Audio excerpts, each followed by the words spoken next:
You're here! Finally! Is something wrong? Monsieur Neurvalette and Lady Farina, they seem to have gotten into a dispute. Please go see for yourself.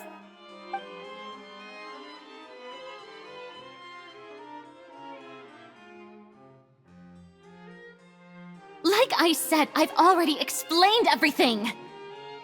And yet the problem has not been properly solved. There is little space for excuses between us. It is not my intention to offend you, but please, tell me where you stand. You are the Hydro Archon Focalor, are you not? Look at this. This is a list of the victims from the recent Poisson incident.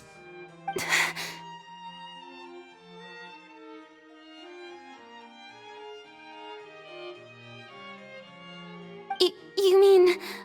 they're all... We did not arrive in time to avert this disaster, and I will not have it happen again. I will say this once more. You must tell me everything you know.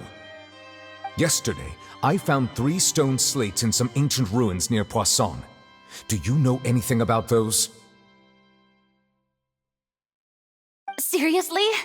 You're questioning me like this is a court case now. I don't know anything about that.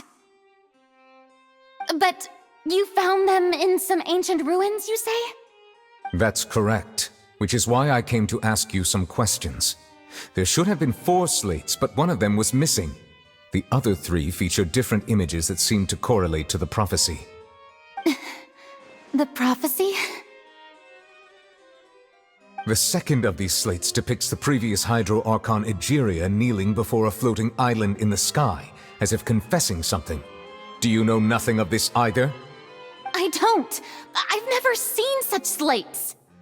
I'll ask you again. Do you really have no information regarding the previous Archon?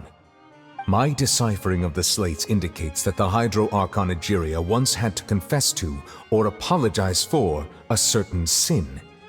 If anyone would know about it, it should be you. All gods don't have the same secrets, you know. She was herself and I'm me. Is it really so strange that I know nothing? I understand your concerns, but I'm sorry. I just don't have anything to tell you. Forgive me for saying this now, Lady Farina, but I have long known of your various secret investigations into certain matters. There are several indications that you have been investigating the prophecy on the sly. This is not strange in itself, considering that you are the Hydro Archon. But it is strange that you should also claim to not know any of Egeria's secrets, as well as do nothing following your inquiries. You have never been as superficial as you have presented yourself to be, nor are you a fool. And yet, your behavior is very inconsistent.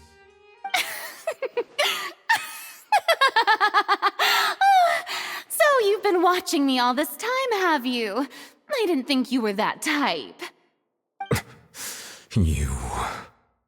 Well, since you know about my secret investigations, then you should know I'm actually working to take care of it. There's no point questioning or suspecting me. You're the Eudix, but you're still my subordinate. You should be following my lead. Just trust in me, you're Archon, and do as I say.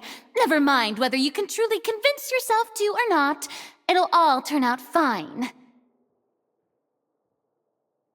That's all I have to say. We do not discuss this matter again. Oh, the opera's about to start. Toodles!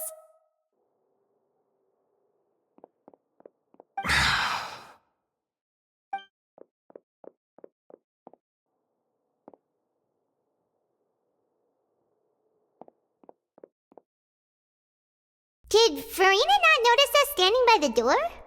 Wonder what's up with her. She was smiling. She didn't seem in the mood to care if we were listening in or not.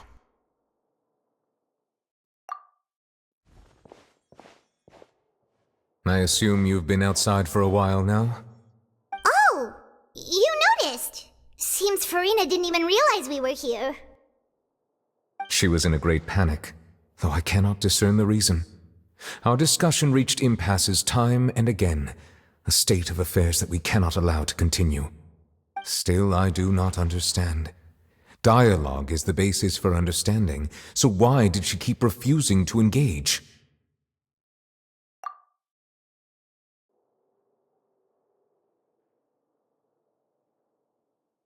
Everyone in her inner circle has noticed that she is hiding some secret. The issue is her attitude. I fear that she will not reveal anything unless absolutely forced to. We may have to create a situation in which she will have no choice but to speak. Oh? Like what? Normally, people will only reveal the truth when standing trial. Perhaps we must have the Hydro Archon experience just such a scenario. But Farina's seen so many trials, and she's really good at dodging questions. How do we make sure that she won't just slip away at the first chance she gets? We will need to consider this thoroughly, join forces with various parties, and then do what we can. If at all possible, I would prefer to recuse myself from this affair, but we must prevent the prophecy from coming to pass. This may be cruel to her, but all Fontaine is in crisis. The information a god possesses is too precious, and so we must take a chance on this. But who will lend us their aid to do such a thing?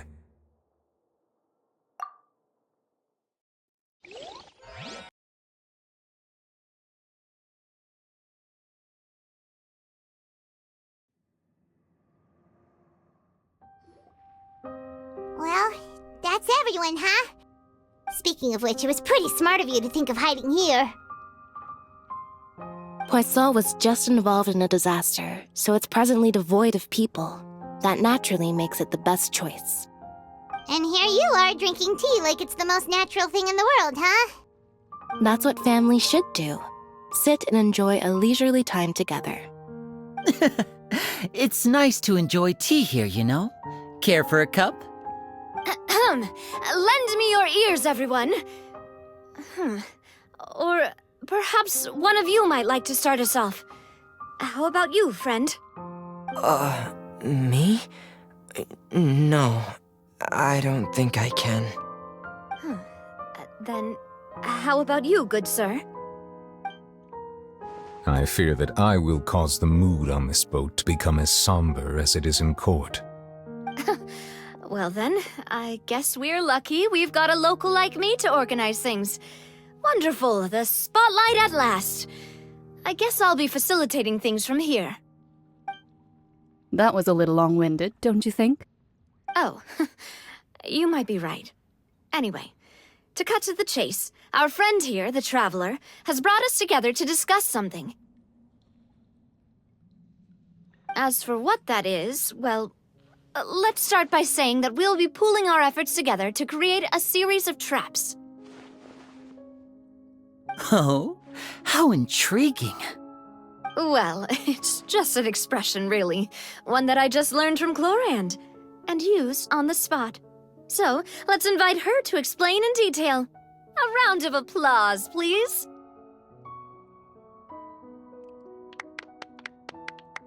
Huh?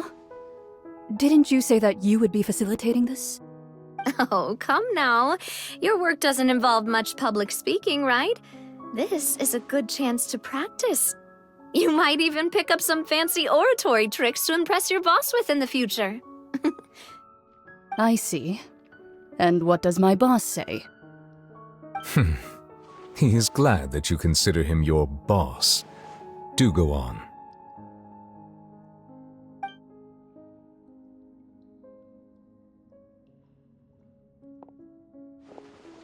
In that case, do any of you have experience hunting? Not that I recall. Fremine and I once used a wooden stick in a basket to catch wild rabbits when we were younger. As for Lynette, oh, right. You were sick that day, weren't you? I've also gone diving to catch some fish before. Does that count? I'm afraid not. You may or may not have heard, but Fontaine once played host to a group known as the Marechaussee Hunters. Though that was their name, they did not hunt animals, but rather various monsters left behind by the ancient dynasty of King Remus. Today, Fontaine's monster population has already thinned greatly, so the hunters have blended back into society, taking up arms in other lines of work. They even left a unique methodology of hunting in their wake. A trap comprises of the following components: bait, a trigger, and a containment device. Sometimes a lethal implement will also be necessary to deal with the prey. So, if we were to build a trap together, right now, what would you choose to build it with? For me, I would prefer something basket-shaped. Pigeons and rabbits will see the bait and naturally enter the snare. Our line of work requires a deft hand, and we're some of the best in the industry, so you can count on our techniques. You used some of those techniques while moving the people of Poisson, didn't you? My subordinates mentioned that you even performed some magic for the bawling children. Yes, and I even managed to gather some intelligence in the meantime. I'm quite the multitasker if I do say so myself. I'm afraid I can't claim that as my strong suit. I prefer more stable methods, like placing bait in the water and waiting for the fish to come within reach. That's the kind of method I would count on. Calm and steady. Exactly the kind of person who would catch loads of fish. And I can be their assistant. With discretion, I'm sure. I'd probably use some sort of mechanical animal. Papa once bought me some small clockwork squirrels, mice, and such. When placed in the forest, they can attract others of their kind. I remember that you liked those too, didn't you? I did. And that would be a good way to go about it. If they're realistic enough, animals of the same kind will follow them all the way to the trap. What about you, Monsieur Neuvillette? I fear I do not have any related experience. That makes sense. You usually solve problems directly, without the use of any such tricks. But I do have one more question for you, monsieur. If we were to create a trap now, how would you design it? I would like for it to be effective, but bring no harm to the prey. A more gentle trap would be ideal. Kind, as always. However, our intention doesn't necessarily change the containment device and the type of implement we need. If we wanted to kill the prey in one strike, we would need a powerful implement. However, that also goes for prey that must be captured and safely contained. Wait, why's that? Only a hunter who's a true expert at subduing their prey can snare it without harming it. The line that divides life and death is often exceedingly thin. So are we going hunting together? We hadn't thought of seeing ourselves as hunters. It kinda works, but maybe it's still not the best metaphor. If our means of capturing and dealing with our prey is to put them on trial, then the hunting metaphor is actually quite accurate. But we shall require much more courage than any hunter to judge a god, a being whose seat is an exalted throne. Oh, so that's what's going on. Sounds very interesting.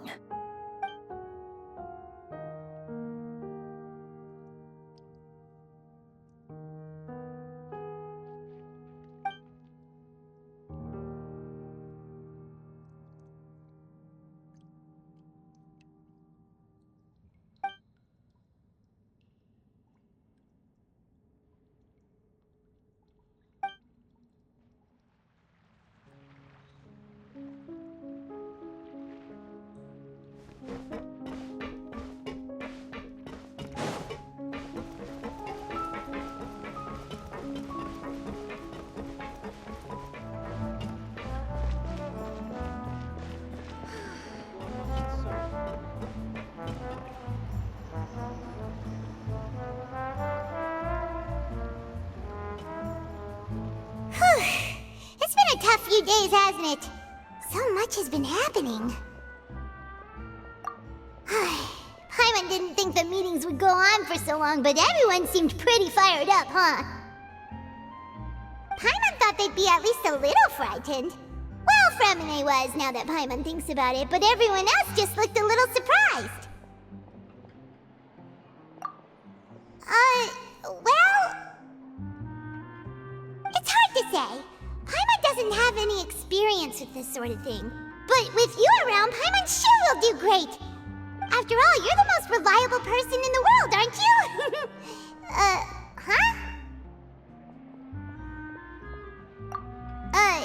Did you just pour some tea? Paimon didn't notice you doing that at all. Then what's that? Paimon's never seen that cup before. Don't be frightened. I'm just joining you two for tea. I merely refrained from saying anything till now.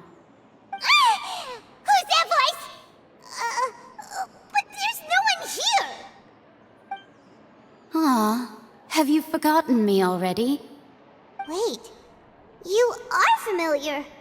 You're the voice we heard from the sky in Sumeru.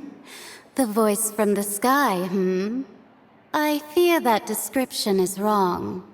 Though, not completely wrong. You're feeling lost now, just as you were feeling previously. I sensed that confusion and thus came to you. Guiding people is an irresistible hobby of mine, after all. Consider me a passerby, just accepting a commission from my friend's disciple on a whim. The prophecy. Yes, what has been prophesied will be fulfilled.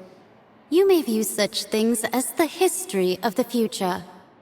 What? Then is there any way we can stop it? I believe you have witnessed a failed attempt with your own eyes. Can everything in Tevat so easily be changed? Ah, so you've caught on. Just as prophecies are usually only the future as seen from the perspectives of the gods, could things be happening in hidden corners where the gods' gaze does not fall? Are the things that you shall see different from the fate that the gods perceive?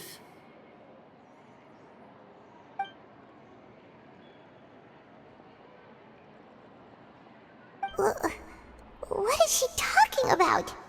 It all sounds really impressive and important and stuff, but it also sounds kind of scary.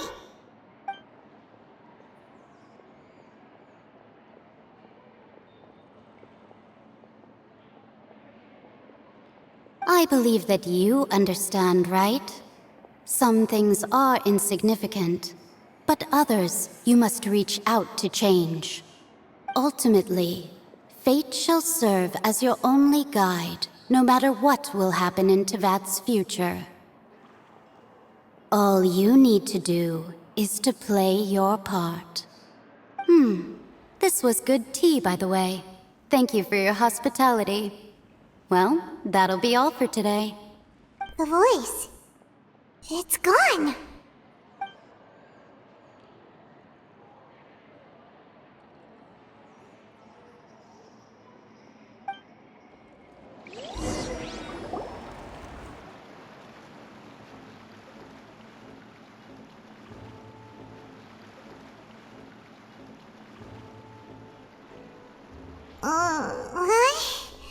I want to hear someone talking.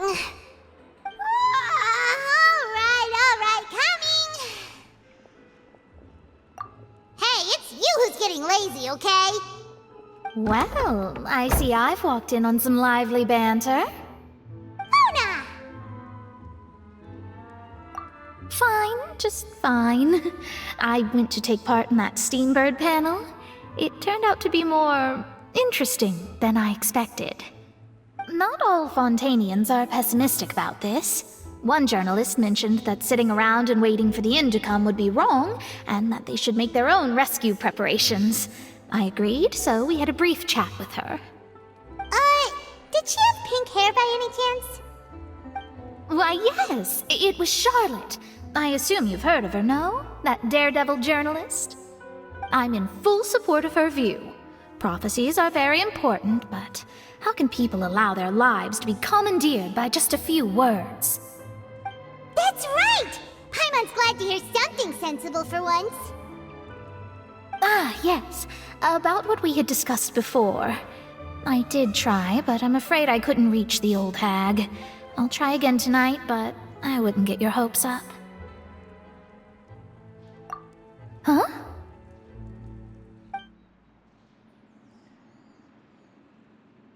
Goodness gracious. Are you serious?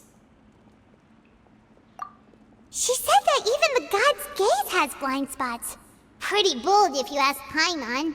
Most people would believe the gods to be all-knowing, right?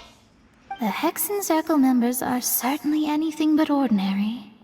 As for the mage named N, the old hag has mentioned her a few times. She said that N's sense of direction is incredible, and that she loves guiding those who are lost. But I've never met her, and if she were still alive, she'd be... well, suffice it to say that the hag's at least a few hundred now, and N's been around for longer than that. Whoa, the Hexen Circle sounds like a scary group. But they must really stay in shape to live so long. Their abilities alone are pretty terrifying. If she came to see you personally, then the problem you're facing must truly be of great importance. Well, it's not like Paimon could understand anything she said. Yes, she was quite cryptic, but I suspect she means that there is still a way to turn things around. She didn't say when or what that would be, though, so... perhaps it is something that you cannot know right now.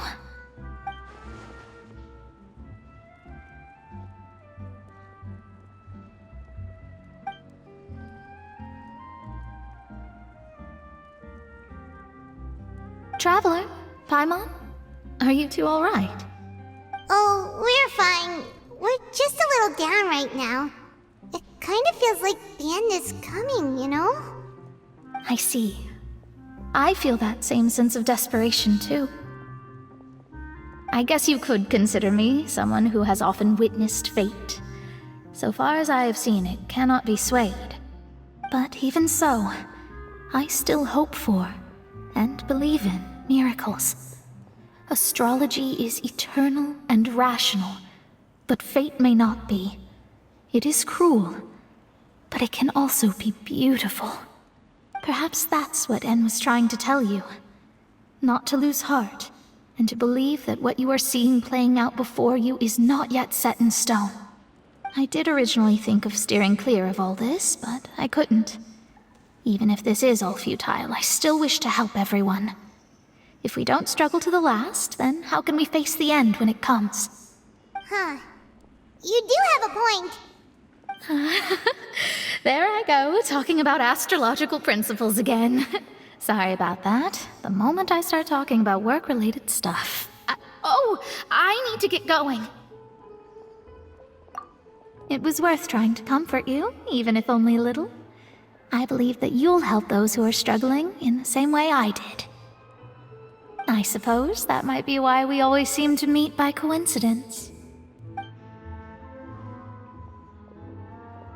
Paimon feels kinda moved by what Mona said. But also kinda sad, too. Hey, Traveler. Paimon suddenly feels like going outside for a walk. Let's go! Let's walk around the city, shall we? There's a few spots we always like to walk by. If you want to outrun the law, you need to know how it works.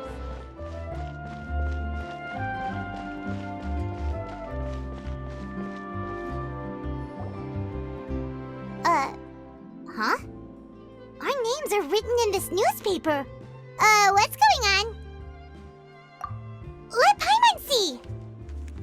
The underwater stronghold, the Fortress of Meripede, has continued in its noble autonomy, but that does not mean that others cannot interact with it.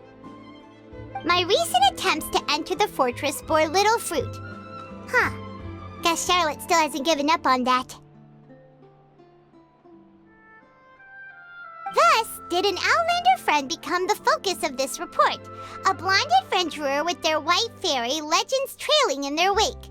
It is said that this mysterious traveler once visited the underwater fortress. So while the fortress's interior remains a mystery behind closed doors, do not fear, for the tales of the traveler contain surprises in spades. Journalist Charlotte's biggest scoop yet, the Traveler's Trail, World Walker. Huh. Charlotte took so many awesome photos of us and we never even noticed her. She hasn't been able to get a hold of anything at the fortress, so since we're easier to find, she's using us as the subject matter instead? Ugh, seriously? Well, fine. Those headlines and photos do look cool, so Paimon will forgive her this time.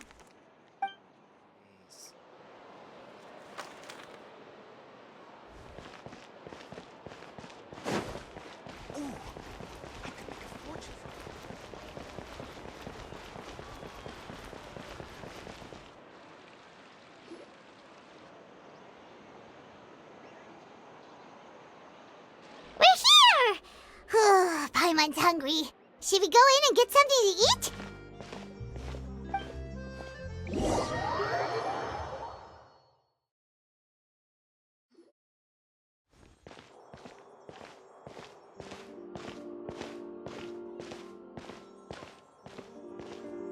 Hey, quick!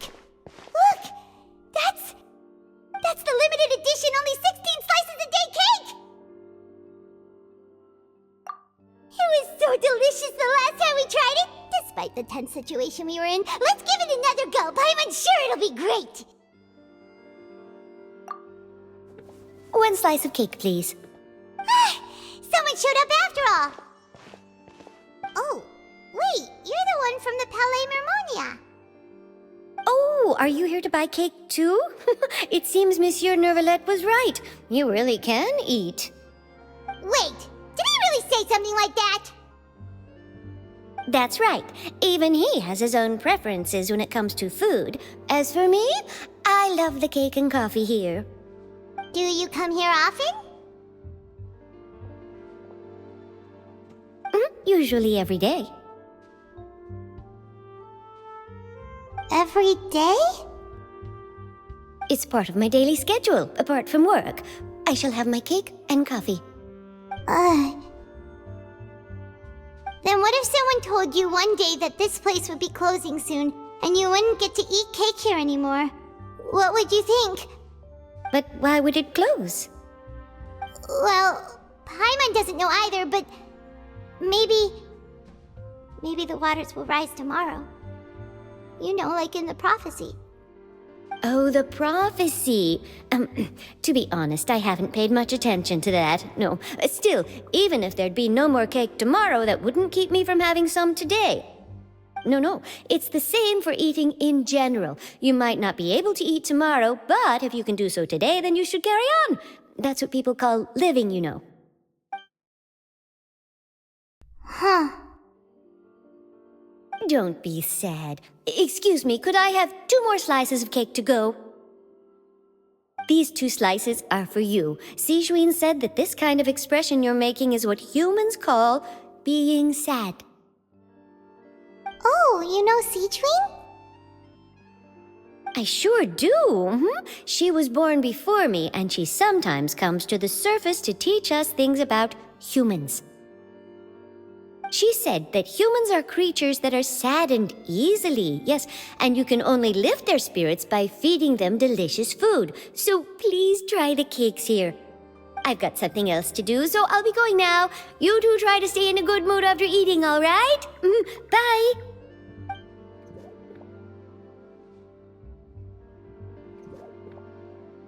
And there she goes!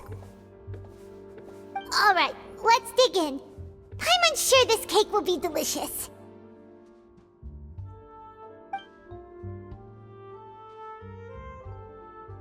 It's more delicious than last time!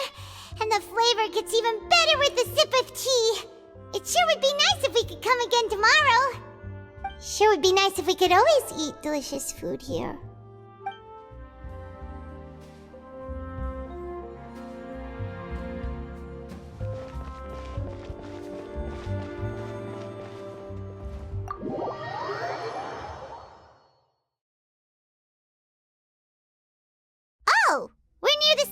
office. Let's go look for Charlotte and have a chat.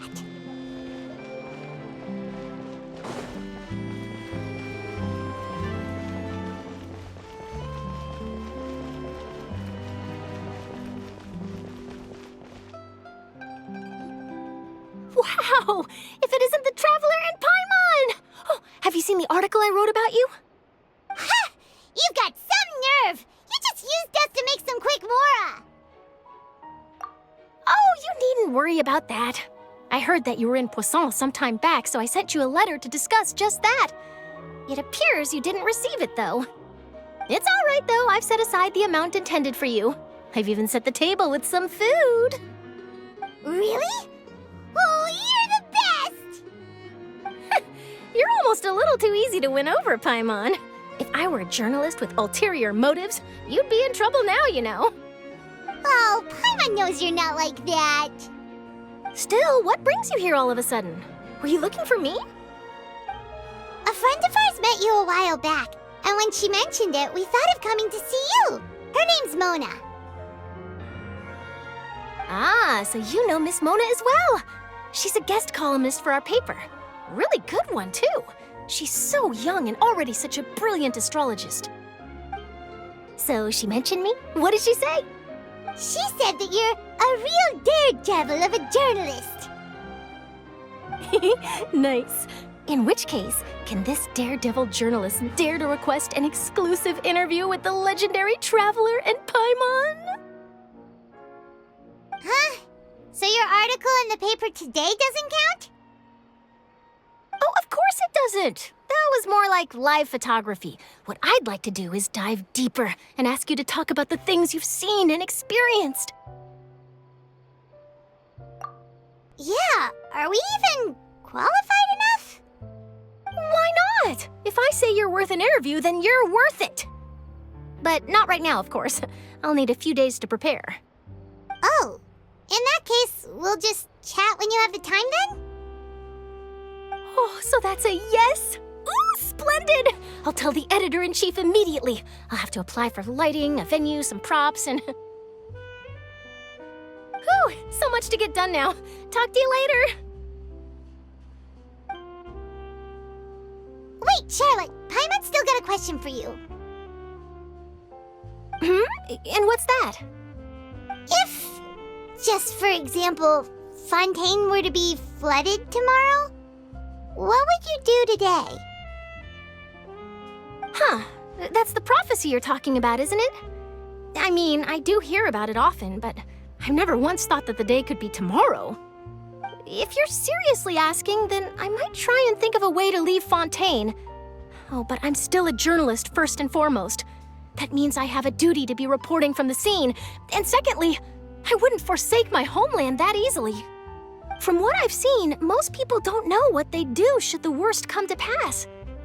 In truth, it might be better just to behave like normal rather than worry over such an end. So in all likelihood, I'd probably still be prepping at the office for that interview of ours. I know what you're thinking.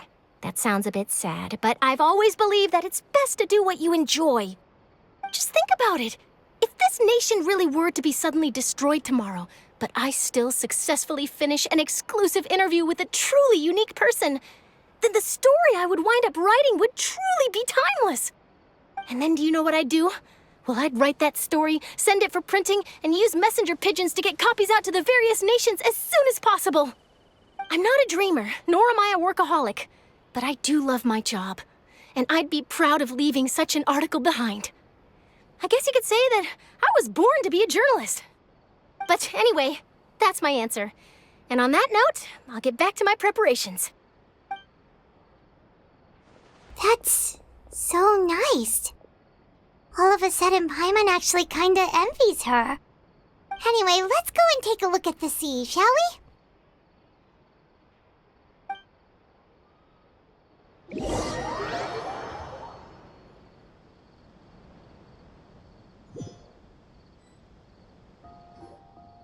The sea breeze and scenery can be a pretty soothing combo, huh?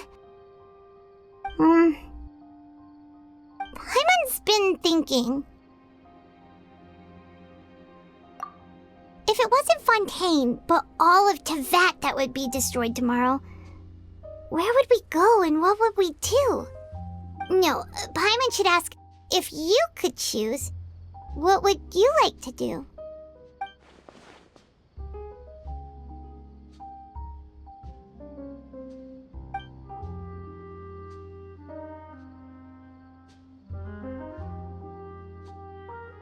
We've always been moving to the next destination, so we haven't spent much time thinking about these kinds of things. We didn't have to either, with us always being on the road and whatnot. You mean, still traveling? Huh. Wait, isn't that what we've always been doing?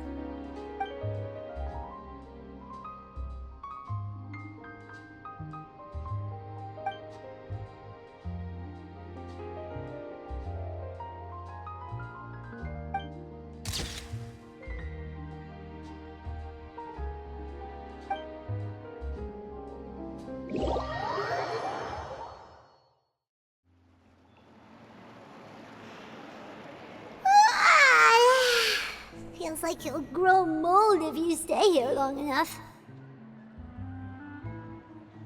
But it's still better than the Fortress of Meropide, that's for sure. It's not only damp there, but salty too. Ah, so the two of you are still here. Wonderful. Oh, you're from the Palais Mermonia, aren't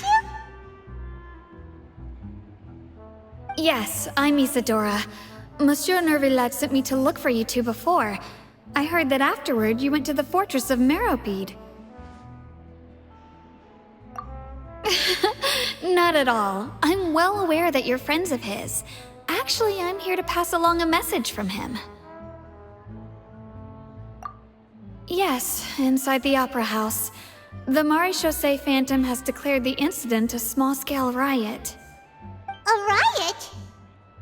Well, that said, I don't personally think it was that serious.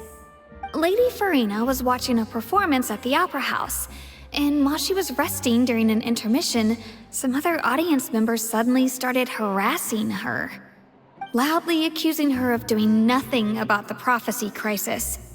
And before she could respond, others started to join in. The crowd continued to grow, and protests against the Hydro Archon started to break out. So people have started to put the blame on Farina. Guess they finally found an outlet for the pressure they've been under due to the prophecy. I agree. People will naturally rely on gods, as is customary. But the moment people feel threatened, gods are also the first to be blamed. So what happened after that? Is Farina okay?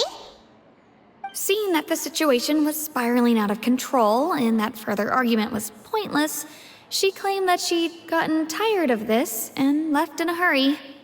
The Maréchaussée Phantom had their hands full maintaining order and did not catch where Lady Farina had gone. Only when things had stabilized did we realize that she had gone missing. So, you mean she's still missing? That's right. The Maréchaussée has dispatched many people to search for her, but we don't have any leads yet. That said, I don't think there's much to worry about. She is a god, after all. Even if she were to fall into the hands of rioters, what could ordinary people do to her? Good. Monsieur Nervillet sent me to tell you about the situation, but he didn't say anything else. Don't worry, this is more than enough to go on. Thanks for keeping us informed. Ah, is that so? Well, all right then. In that case, you two take care. I'll be heading back to the Palais now.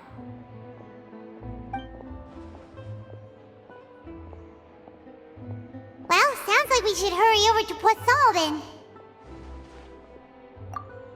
If we know Farina, she won't try to fix things in this situation. Instead, she'll look for a place to wait out the heat. And, as we also know, she may be loud and dramatic, but she doesn't have a heart of stone. When Nervillet was talking to her in the Palais Mermonia, and she heard about Poisson, she couldn't hide her sadness and remorse. It would be hard for her to ignore being accused by the public today. Paimon thinks Farina's probably taken the opportunity to slip away to Poisson and try to relieve the sense of guilt that she's feeling. Huh. Well, what do you think? Paimon knows the answer, of course, but Paimon can do the analysis to back it up, too. Cool, huh? In that case, there's not a moment to lose. Poisson, here we come!